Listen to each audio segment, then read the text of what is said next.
All right. All right. So good evening, everyone. This is our Strategic Planning Committee meeting, and the date today is November the 13th of 2023. We're going to call this meeting into order. I hope that everybody had some time to look over October the 10th meeting minutes and our notes from that. Are there any questions, concerns, or anything that anybody caught in those meeting minutes that needs discussed? All right, well then at this time, we'll accept those minutes and I will turn it over to Brian. All right, so tonight's agenda, we have our board enrollment report. We're gonna briefly discuss the equity plan that Mrs. Weaver sent out that piggybacked off the reminder today that we are required to have. We're going to address some of our curriculum management plan overview and then loop back and finish with just a brief update on the strategic planning and comp plan process on where we are at as an administration in terms of taking the information that we had sort of synthesized from our October meeting and then from the breakout rooms and the grouping activity that we did with the parent, student, and staff feedback, as well as some of the state data that's recently been released in our organizing our strengths and challenges for the creation of that document. So watching the room as I'm pulling people in. Jen, I actually needs to be updated for me to be able to share. So okay, I may have to give you the ability to do this. Hold on, you mute here. Hold on. Just real quick for the student enrollment report. The enrollment report that's going to be shared with the board tomorrow night is for the period ending October 31st. We will be showing an active student enrollment on the 31st of October at 1909, which is at that time 21 students below our budget count. That number's changed since the 31st. We're continuing to move through the grade levels and trying to find places and where we can enroll some additional students to get closer to that projected budget count that we wanted to try to reach throughout the year. For the month of October, we had 5 students withdraw and 10 new students enroll. So again, we're outpacing withdrawals with new enrollments throughout the month of October to again continue to try to move up closer to that that goal of 1930 as our overall K through 12 budget. As of October 31st, we had 700, almost 800. So we're at 778 applications for enrollment for this school year. We are starting the process of rolling over our application documents so that we can be prepared to launch our 24-25 application. I believe it's January 3rd, the day that we get back from break, or January 2nd, the day we get back from break. We will launch that new application for the 24-25 school year. And we currently have 259 students on our wait lists across the grade levels. So again, we're working through those wait lists and trying to have students process through and be able to be actively enrolled with us. Obviously, we've already started the school year, so some of this is takes some time to move through, where we make an offer of enrollment and we give time for the family to decide on whether or not they want to accept that offer and then process and move through their registration and paperwork. So our current policy, we give them 10 business days to be able to complete that process. However, if we don't hear from somebody for 10 days, it takes 10 days to kind of drop off that list. So it does take a little while as we're working through backfilling some of these enrollments. Any questions about those numbers? I'm sorry if you're visual and I wasn't able to share that, but that is the gist of what's going to be presented tomorrow night at the board meeting.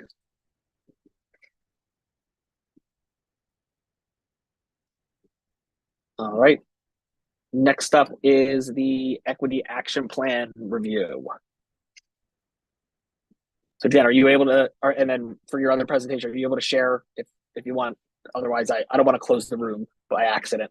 Yeah, I think I changed the settings. I think we're okay. But hold on.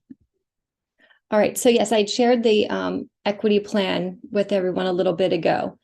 And this is a yearly federal programs task that we have to look at.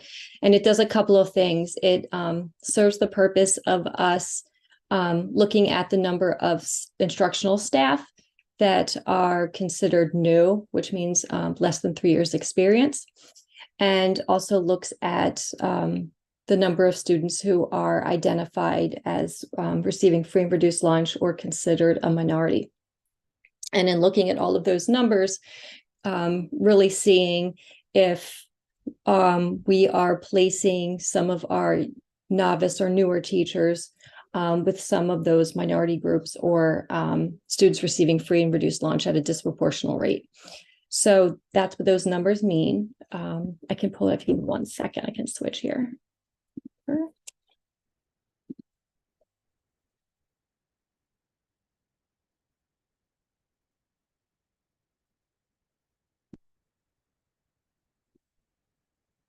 And again, I don't need to go through it, every piece of it, but then I usually find the numbers fascinating here. So if you didn't get a chance to look at it, here's kind of the data component to it. So currently we're sitting at 39% of our student population, that's K-12, that has been identified as receiving free or reduced lunch, 31% minority. And then you can see the breakdown of teachers. This is instructional staff that we have, and the percentage that are certified and those that are not certified. And when you see the ones that are not certified, in most cases, these teachers have certs already. They're just looking to either add on a cert or they're coming from another state, like Delaware is typically a popular one, where we get teachers from. It just takes a little bit of time for them to get their active Pennsylvania cert. And then for their specialty areas like dance or something like that. I think there's a misconception about our teachers being certified. So I think it's important to make sure parents understand that. Right. Yes, we always look for certified staff. Sure.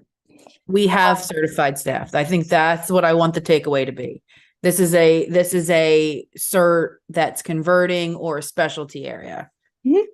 Okay. Jen, I'm sorry. I just heard that today that we don't have to have certified staff. So I'm a little sensitive on that topic. Oh, okay. Understood.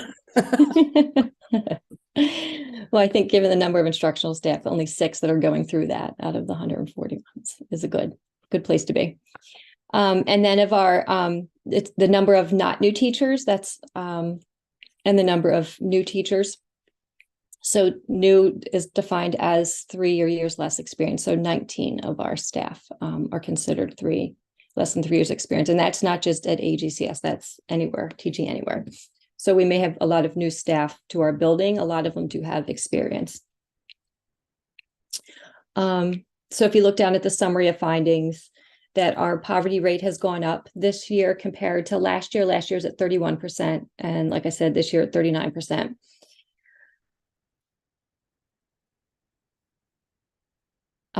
And then further on down, it just gives you a snapshot of the couple of areas that we're still looking to hire, which is that special ed world and middle school math. But I know there's interviews currently scheduled and being conducted for all of those positions. And then lastly, it's really our plan to ensure that all of our staff are appropriately state certified and kind of the things that we do from an HR perspective, from a recruitment and retainment perspective for our staff. So that those bullet points just walk you kind of through that and what we do there.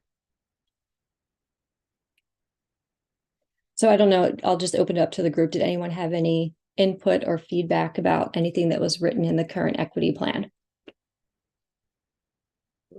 This is Sundar. Thank you so much for the document. This is really informative. And Ms. Bishop, thank you so much for having temperament of hiring only certified staff. And also, I really admire the way that how you're actually defensive on that. I just wanted to know any new staff that actually joins AGCS. What's the plan for onboarding? Do we have any metrics on that onboarding plan? And what's the time taken for them to onboard new staff, both certified and non-certified as well?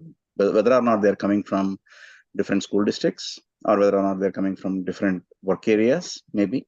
If they choose to come into educational area, all the props that what we have today, rather all the repositories that what we have today may be new for them. So is there any plan for them to have an internal training and certification mechanism, internal prop certification mechanism at all, just to know? Yeah, so I can speak to the onboarding piece for the instructional staff. Yep. So what we do for all new hires is that, if we're fortunate enough to hire them in the summer, then they come for a week prior to the rest of the staff returning in August. So we can kind of give them a heads up and bring them up to speed on a lot of things that our current staff would already know. Things like using PowerSchool and Schoology and kind of getting the lay of the land and schedules and meeting people. Then they have that second week when all the staff returns in August of more of the nitty-gritty professional development. Then moving forward from that, all new hires, instructional staff specifically, go through what's called teacher induction.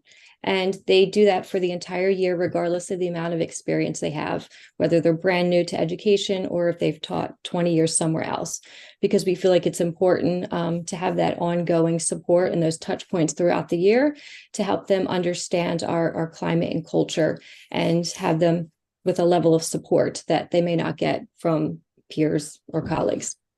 And then in addition to that, Mrs. Lindebaum, who's actually on here, our instructional coach at the State Road Building, she spends one class period a week with all of our new hires in their classroom. So it was a massive undertaking this year with 20 plus new hires, but she's finding the time to get into those classrooms and really support them with that on the job kind of training and support. And then we have monthly meetings with that group every month over the course of the year. And then the second year, we have our staff, our new hire staff, go through year 2 of induction. And through that, they go and participate in what's called the coaching cycle. So staff create their own goal. And then typically Mrs. Lindenbaum will meet with them over a 6-week period and help them navigate the goal and lead them towards success in that area. And then we also have mentors and things like that are also included. We may have to add those metrics as well, so that way everybody will be able to understand this information. Absolutely do that. Just And part of the comprehensive plan is we have to resubmit to the state our 3-year induction plan as part of this. So either in December or January, we're looking at the requirements, new PDE requirements, and updating that. And then we will actually be probably in January presenting at strategic planning what that 3-year induction plan looks like. So you'll be able to see that in a little bit more detail as that's a requirement for us to resubmit. But I can definitely add that to this plan or link our induction plan to this. Thank you. Jen, earlier in this document, I think it might have just been slightly higher up on this page. It was talking about the certification right there. The only appropriate state certified applicants are considered for employment unless there's a lack of applicants. I'm just curious on that, as just kind of talking the out-of-state applicants that might not have all the certifications, but might actually be a better candidate for a position. So what's the rationale for prioritizing that certification over skill sets? Yeah, it's a great question. So I think a lot of it has to do with, yes, we want to make sure we're hiring certified teachers over non-certified teachers, right, to start. And then in terms of state, if somebody already has a PA state certification, then yes, it makes it easy to onboard them, bring them on.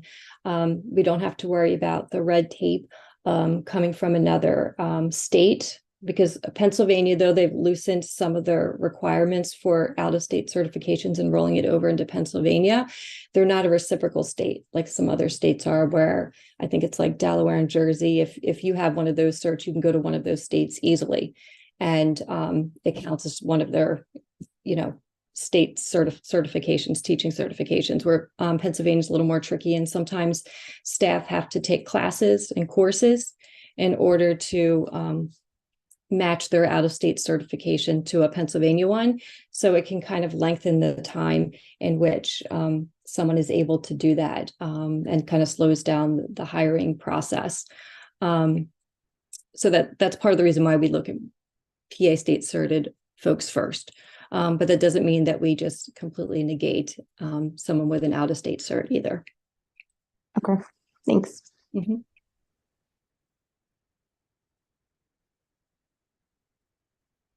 Anyone else? Well, as you peruse this, if you have any other pieces of feedback or questions, you can reach out to myself via email, and I'd be happy to answer them for you.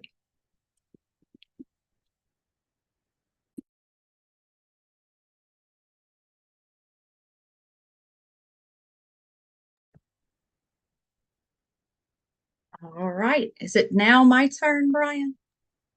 Now it's your turn. All right. So thank you, Jen, for presenting that. I actually had a good time reading over that and seeing how many and where we were, and the holding capacity of our school, I think, speaks volumes. So tonight, I really just want to present something that had come up to my attention, and as part of the chair of the strategic planning, and really figuring out when I was given the position, what we were to do. I realized that we were really to start reviewing curriculum, the strategic goals of AGCS. And so that became something that I took serious. And I took serious the fact that we needed to make sure things were in order. So being that, I began to see that a lot of our surrounding schools were getting hit with different things for age appropriate material. If you look right now, there are schools that are facing lawsuits and bad publicity over sexually explicit material and libraries, curriculums, and different things. And right now it's hitting Bucks County, Lancaster County, even Octorara. And so I initially went and I said, hey guys, being that we're going to begin to really start reviewing the science curriculums coming up, and that's been a big place of contention, I don't want to see us go into building this brand new building and have any bad publicity or anything come on our forefront.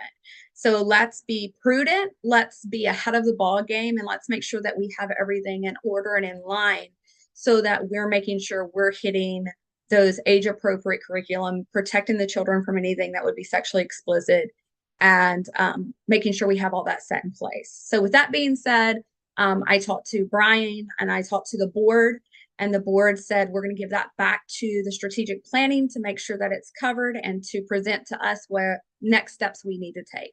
So we're going to be looking at that tonight. Before we start, is it, Jen, that you're presenting our curriculum review policy? Mm-hmm. I just want to make sure that everybody listening to this call, we're going through this curriculum management plan, but if you're following some of these districts, we are not looking to have political conversation. That's not the goal of this. So I want to make sure everybody understands what Charity's saying, even though she referenced some of the districts conversations are not that, and they're very politically driven, and that is not what we're looking to do here. Right. Okay. Yeah. All right. So thank you, Charity, for kicking that off for us. And I appreciate you bringing it to light, as well, with the board and strategic planning and our leadership team, because it allowed us to really look at our process that we did have in place and reflect on it and look for areas of improvement. So hopefully you've been able to do that. So I'm going to kind of walk you through of what we've been doing, and then some of the revisions that we have made through this process. So before we kind of get started, I think it's important to just talk about kind of vocabulary, and maybe it's the teacher in me, but making sure that we're having a common understanding of what we're talking about with some of these words. So through our curricular management plan, which is an all-encompassing plan of how we look at curriculum, how we review curriculum, and our processes and procedures as it relates to policy. So it's important for this discussion to look at what the definition of instructional resources are. So they're tools used to support instruction. Instructional resources are student-centered and include textbooks, manipulatives, and online programming. The selection of resources is thoughtful and intentional, and the adoption of resources will enrich and support the written curriculum, such as our frameworks, is what we call them internally. Instructional resources shall be approved by the head of school and/or AGCS board. Instructional resources are tightly held, therefore, the expectations that teachers use the resources provided in the written curriculum or our curricular frameworks. Okay. So a kind of a snapshot of this, not going to every little detail of our curricular management plan, but it's important to know that when we're adopting new curriculum and new programming, that we kind of follow this criteria here when we're looking at instructional resources. So we just went through this with ELA. And like Charity said, we're going to embark on this similar process when we're looking at science resources and programming in the next year or so. So we have 3 kind of core goals in what we do when we're initially starting the process and looking at resources. So this is where Kim Tremmel and I are starting this work now, this school year. So we look at our data, depending on the content area of historical data. So for ELA, we had a plethora of data, MTSS data, benchmark, PSSA, keystones, all of that we took into consideration to kind of see where our gaps are, where our strengths are. Our core 2 piece is really doing a deep dive into the PA core standards and what they're saying and asking our students to do.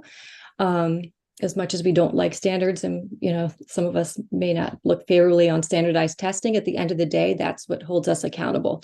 So we need to ensure that our instructional resources and programming is truly aligned to the PA core standards, because that's what the PSSA and Keystone assessments are aligned to. And then core 3, it's looking at subject matter for multiple points of views and disciplines, and making sure that the resources that we are selecting are engaging, current, relevant to our student population. So that's big picture, our process there. Okay, so through our curricular management plan, like I said, that we went through with ELA, and we're starting at the very beginning stages for science. It's broken down into 4 phases, and what I'm really going to talk about today is phase 1, that planning part. So through the planning phase, we will be organizing a committee of stakeholders that will involve teachers, admin, students, parents. Again, like I said, looking at the PA core standards. This one will be a little tricky with science because Pennsylvania is currently transitioning to the next generation science standards and putting their little spin on it. So everyone in the state of Pennsylvania is learning what these standards actually mean at the same time, while also trying to adopt new programming that isn't quite aligned yet out there. So it's going to be a little more tricky and challenging. We'll look at some best practices. In this case, again, science. What does it mean to have strong instructional practices in the area of science? Mr. Brito, do you have a question? Your hands up. I didn't want to cut you off. I think it was important to note that last month, the parent feedback group included information that one of the opportunities that parents had pointed out was wanting to get more involved and having opportunities to participate more in the school when it specifically related to curriculum and instructional practices.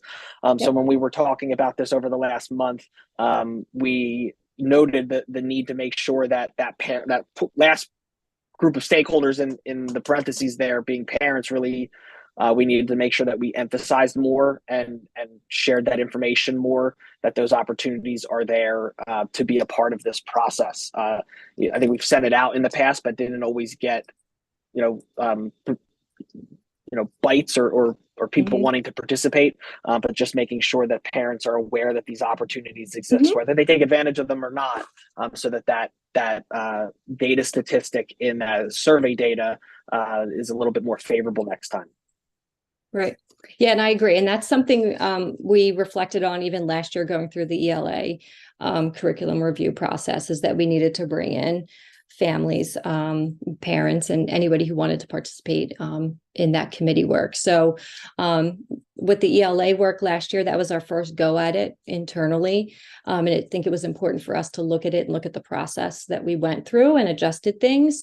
And now we feel like we're in a much better place to expand that and be able to have a stronger committee, a more well-rounded committee when looking at instructional materials. So absolutely, that's going to be the norm moving forward. And we do have to do a better job of communicating that to our families and stakeholders, that these opportunities do exist, and we want them to be a part of it. And we're not trying to hide anything from them. So as you can see, the rest of the bullet points there are kind of some of the things we touch on through the planning phase of the curricular review cycle. Okay, so tying it back to policies, because I think it's important that we are all in the same understanding that there are a handful of policies already out there that we've been creating procedures for. And sometimes people are like, why are you doing it this way? Or why do you have to do this? Or why are we even having this conversation and doing these certain things? Well, it comes back to policy, board approved policies that we have. So this is just a reminder that we do have an instructional resource selection process. So policy. So as it states here, when adopting any and all textbooks and resource materials used for instruction at AGCS, we will follow policy 1008, textbooks and resource materials. And it states the board shall, by affirmative vote of majority of the full board, adopt all textbooks and resource materials used for instruction in the charter's educational program. This can be done by an individual agenda item vote or via the approval of the budget. So historically, I would come to a board meeting and present, like last year again, the new ELA program, and walk through the process of planning and vetting all of the resources out there, and kind of made a recommendation as to what program we should go with. And then the board would do a nice job of asking questions and want to learn more. And then they would vote on it through the budget, their approval of it. So that's what that means by approval of the budget. And then there's the textbooks and resource definitions. So I wasn't just making this up on the first slide. They came right from the policy there. So I just reiterated that. So this is the piece that we looked at a little bit more based on our conversations over the past several weeks of how can we strengthen the beginning pieces, that phase one of the process, to ensure that we're including a variety of voices and we're looking at programming in a way that's fair and consistent. So what we're going to be doing is, if you look at the procedure, starting with one, we're going to have a curriculum committee that meets, and we can talk about what that looks like and who's made up of that. So I didn't get into the nitty gritty of that yet, because that's more than just a me decision. But we'll have our committee that'll convene and use the instructional program evaluation tool to ensure that we get feedback from all stakeholders. And this is the tool that we had used through the ELA process. In addition, when we're looking at instructional materials that we could potentially be using, Kim Tremmel put together a really nice culturally responsive scorecard, and it looks at different aspects and again, I'll keep reverting back to ELA, but that's the most recent one we did. So with Wonders, which is used in grades K-5, she went through every single story. And teachers will know that there's several stories each week of the year. She went through every single one of them and matched it against the culturally responsive scorecard to see if there was diversity in terms of males, females, race, and things like that, to see if there's some equity. And she was able to determine after a lengthy process that there are some grades that are better at it than others. So we're going to have to do some supplementing of materials to make it more well-rounded and equitable in terms of exposure to text in the K-5 realm with Reading Wonders. So we'll go through a similar process to that. That maybe have to be adjusted a little bit because we were looking at ELA. So for science, when the committee convenes at the beginning, we're going to have to look and see if we need to adjust this slightly from a science lens as opposed to an ELA lens. And then the committee will create a presentation like we've done in the past, explaining the process we went through and recommendations for board approval of the materials we want to use to make part of our curriculum. And then the board will make the final decision. I think going and just addressing the crux of what Charity shared as sort of the catalyst of wanting to go back and review and revisit this is that like subpoint A in number 1 of like that additional items are going to have to be added to the evaluation tool. And what we were talking about was in relation to the concern about sexually explicit material and age appropriateness of content and visual depictions or narrative or text-based and narrative descriptions is adding in layers of rubric grading and just making sure that as we are, whether it's reading a science textbook or reading ELA supplemental resources or vetting, social studies text as they get, because that comes up down the road, that as we are evaluating those resources and textbooks and materials, that we're able to show that we are reviewing that through that lens and answering those questions of, does this text contain anything like this? And if so, is it age appropriate for the intended audience? Sometimes that might be yes and yes to that question. And sometimes it might be yes and no. And then if it's yes and no, how do we have a conversation about that and then maybe pivot to look at something different? But that we can, through this already established process and management plan, sort of address some of these concerns that may have come out in sort of the broader conversation in society about this topic, but then just make sure that we're doing our due diligence and what we are supposed to be doing, whether that's through our own board policy or state and federal statutes that are already established. Thank you. So that's kind of what I just explained, the quick version of all of this is what happens when we're looking at a brand new program, right?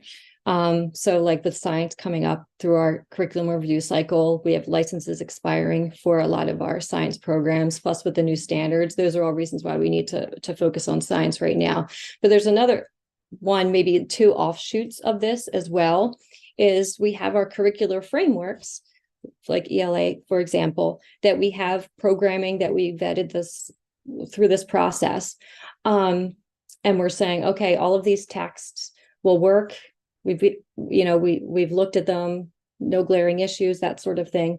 And that's part of our written curriculum that we're asking staff to use. The other part of this is, well, what happens if staff wants to use something different or something in addition to and supplement to what's in the written curriculum? So we're looking a little more closely at kind of that process and what that looks like. So this says when staff's looking to add or replace or supplement textbooks or should I say resource materials to the curriculum that has already been vetted and board approved, we're looking at what procedure would then take place. So I tried to create a visual here. Oops, let me see. That will kind of give you a little flow as to what this could look like. So think for a second, I'm a staff member. I teach, let's say, middle school English. And yes, we have our written curriculum and I know which books I'm supposed to use. But now I stumbled across this novel or text or resources that I want to use.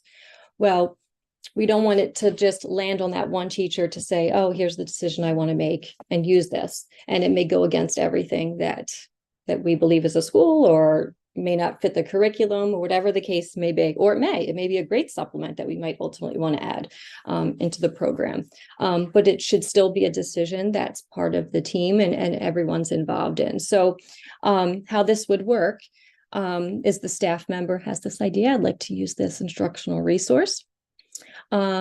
as a potential add-on to our written curriculum. So the staff member would then submit what I've named an instructional resource request form, and that's something like this, where they would give us just the basic information about the resource they want to use. I'm using a novels example. It's ELA, but it could look different for a variety of content areas. So what is just some of the basic background information on the resource? What's the purpose for, potentially adding this to the written curriculum or using it as an add-on? And would there be any potential red flags or areas or parts of the book that would cause concern for some people that may need to be discussed a little bit more? And then we would ask them to do a little bit of legwork in terms of, have you verified, this text or resource through avenues such as Common Sense Media, which is kind of a go-to and stable that seeks parent, student, and educational leaders input on texts and resources. And then again, kind of highlighting any areas that could be cause it for concern from some, and kind of going back to what Brian was saying earlier about, some age appropriateness and things like that. So the thought was the staff member would submit a form like this. It would then come to the curriculum committee, who would review this information and then revisit the culturally responsive scorecard rubric that we used in the planning phase of the curriculum review process, as well as an instructional program evaluation tool that we have as well that could help guide our discussion within the committee to kind of make a determination as to whether or not it checks all the boxes and hits what we want it to do, like in terms of meeting state standards, age appropriateness, that sort of thing. And then from there, the committee would make a recommendation to either say, you know what, not feeling it, not quite sure, maybe we need to spend more time, more discussion on this, and we may need to go back to the staff member who first initiated the request and have a further discussion. Or the committee may say, you know what, we feel comfortable moving forward and we'd like to then pass it on to the board for final approval. So if that's the case, then the committee would present their findings and kind of give a little backstory as to the instructional resource and present it to them for final approval. I think it's important to note that this would be for major changes to Yes. our overt written curriculum, not the teachers teaching every day or pivoting with Right. needing additional resources to supplement or reinforce concepts, or we're already reading this, so I'm going out and I'm looking for additional materials to help support this. This would be like, in ninth grade, we read Romeo and Juliet, and I now want to read Stephen King's It. Like, okay, well, we need to talk about that kind of major change. Yes. On why you want to do that, and why would that be appropriate, and is that appropriate? This wouldn't be for like the daily lesson planning and decisions that teachers are making on the fly throughout the year. Correct. Yeah. And I think that will be the one piece that we really have to navigate at the school level, right? Because there's a lot of gray there, and we have to be very clear with our staff as to what those distinctions are. So, we don't hang anybody up. Tara, did you have and no one has time to nitpick and evaluate every decision that's being made. That's not what the goal of something like this is. I'm not debating Captain Underpants with Brian Bruto.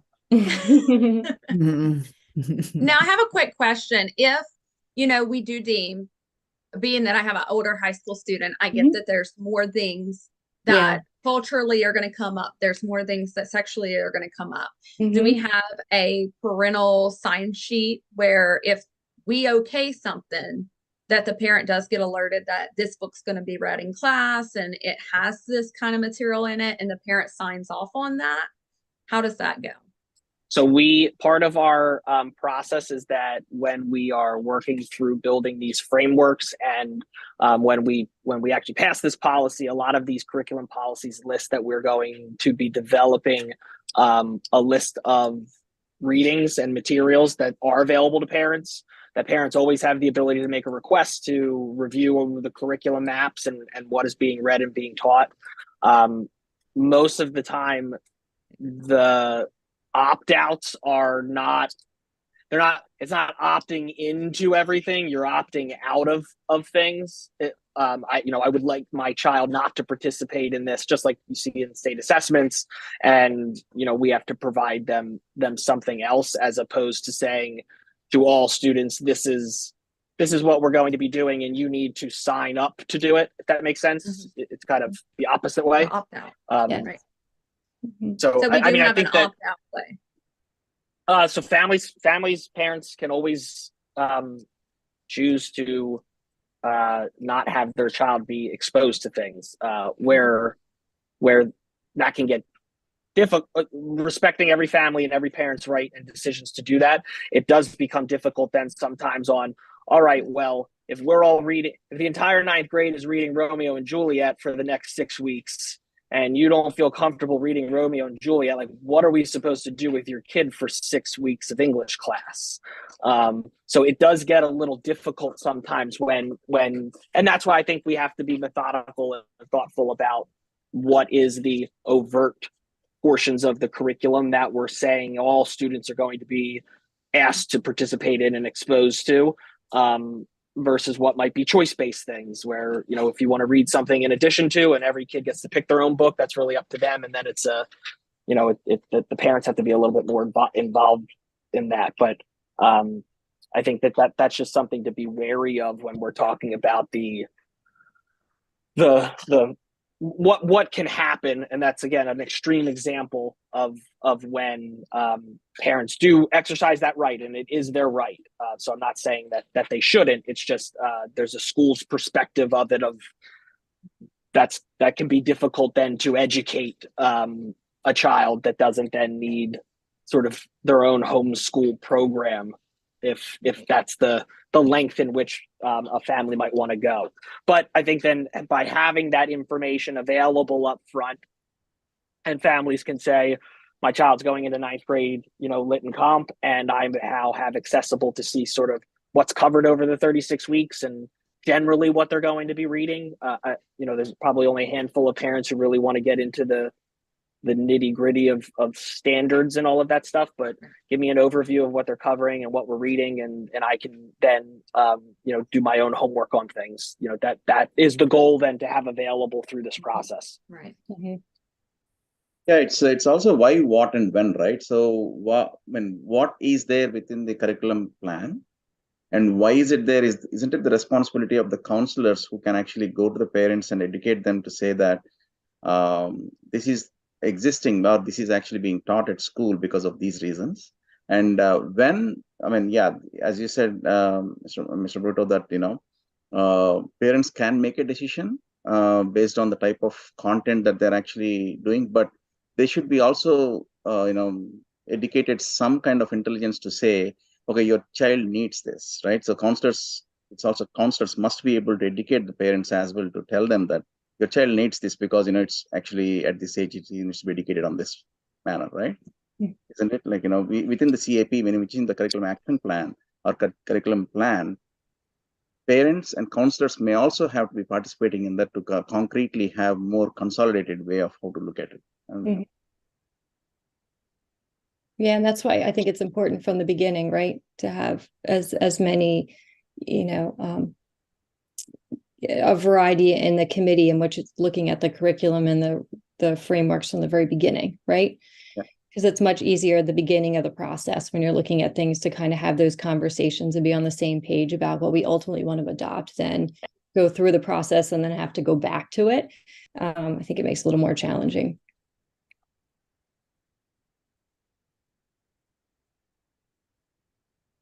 Okay. Oops. So that. And I think the last piece here that we've been kind of plugging away at a little bit over the past couple of years, but we haven't really talked about it much. But it spoke to our discussion tonight.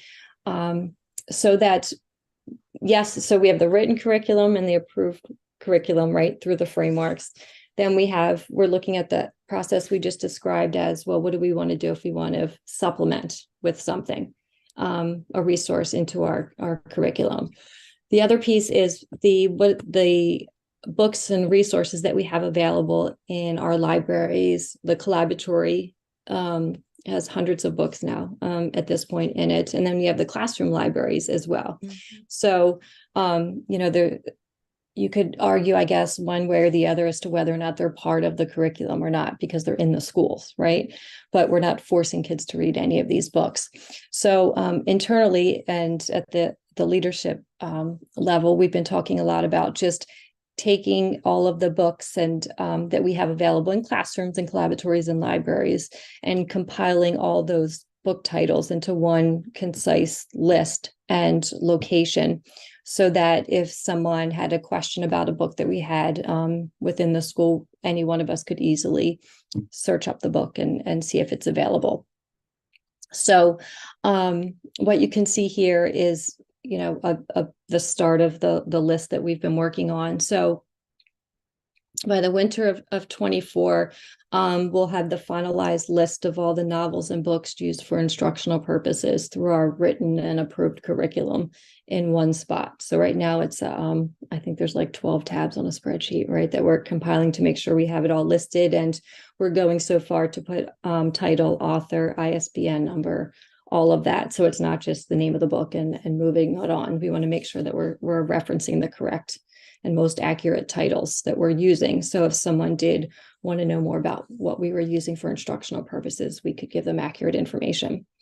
And then in terms of classroom library, ELC library, and collaboratory book lists, we're going to be working through that over the next several months. But I feel confident by probably the end of the summer, if not sooner, we'll have those lists in a concise location right now. So currently at ELC, all of the books in the ELC library are all listed in the Follett system. So we're looking to do the same for the books in the collaboratory as well. So that's kind of just looking ahead at those that we've been plugging away, and now it's a much more involved process than writing down names of books, because there's a lot of books around in a school. So and this even speaks more to it. It's related to what we're talking about, but also just as good management for what do we have? How many copies of things do we have? If a teacher is looking for something, is it collecting dust on a shelf somewhere that we don't know about and therefore don't need to go and rebuy it? So I think we've amassed a lot over the years, and now are just trying to make sure that we have a good sense of inventory and availability and what is actually and what's there. Agreed. And then I think this is the last slide, but yeah, I just referenced a few of the policies here that pertain to our discussion tonight that are available for your review if you weren't sure what they said or what they meant. And when we talked about putting these up, it was like this. These are a lot of the guidance that we are required to follow, and then are working towards making sure there's full implementation on. Like we have to provide curriculum and that's aligned to the state standards as a public school. The board, some of those other provisions are how the board makes mass approvals of what the process is for board approval of textbooks and curriculum and resource materials, like Ms. Weaver talked about.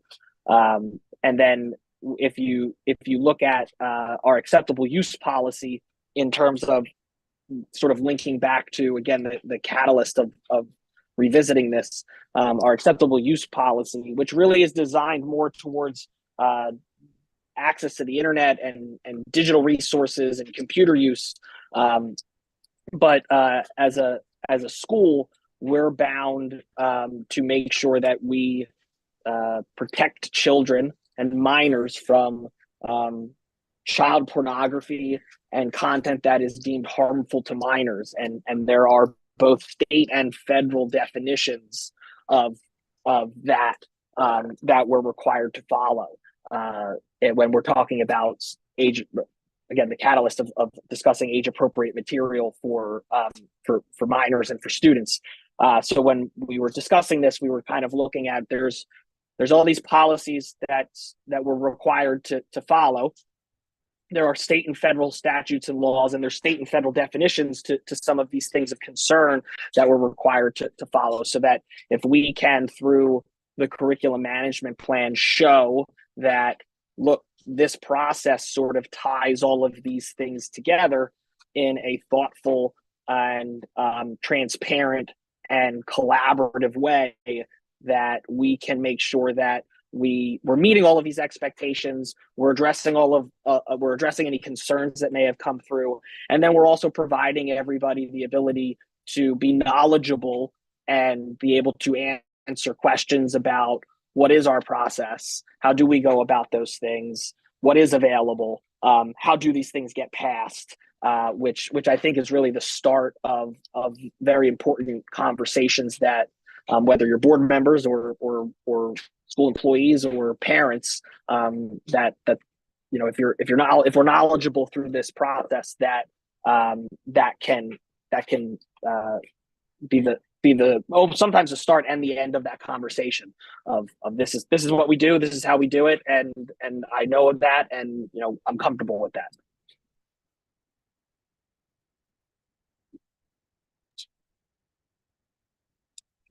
So that's all I've got for that. I don't know if there's any other questions or comments.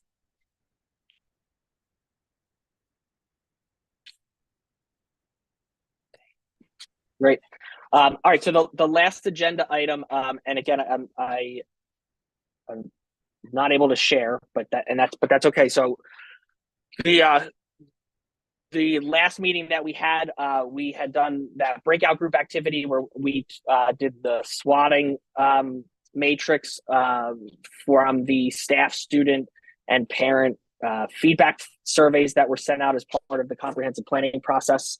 I took all that information and then, as well as, started to go through our state assessment results from the 2022-2023 school year.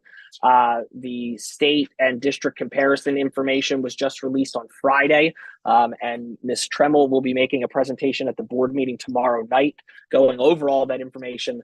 But since our last meeting, I took all of that feedback that was compiled in your breakout groups, as well as looking at that assessment data, both state and our local assessment data from our benchmarks, our internal benchmarks and diagnostic assessments, and started to develop the sort of lengthy list of strengths that we have, as well as challenge areas. And then in December, that will be finished. And in our December meeting, we're going to be looking at that list and then working to sort of highlight what we believe.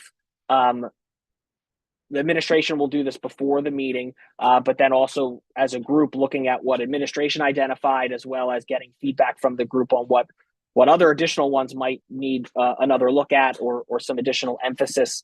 The challenge areas that might need to be addressed in the action plans that will be included in the final draft of the comprehensive plan that is due in February, March-ish.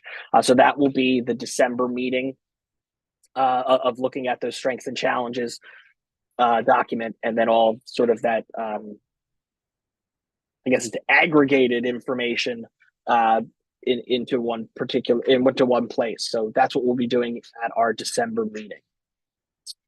That is the last agenda item.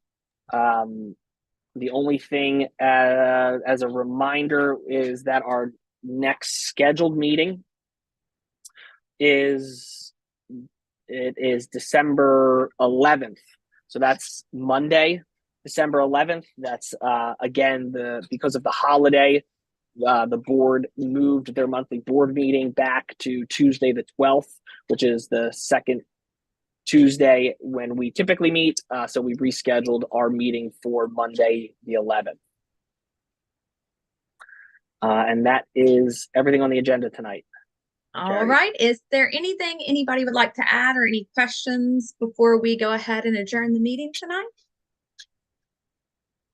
All right. At this time, I would like to thank Jen for coming tonight and really getting you and Miss Kim to work through these things, and I just thank you for taking the time to make sure that we have everything covered and are truly being able to best serve our students and our staff. So I want to thank you for that. And then I want to thank everyone for coming tonight and participating. And I hope you all have a wonderful, wonderful Thanksgiving and enjoy the break that we have coming up soon, and have a wonderful night. So this meeting is adjourned. Thanks, everyone.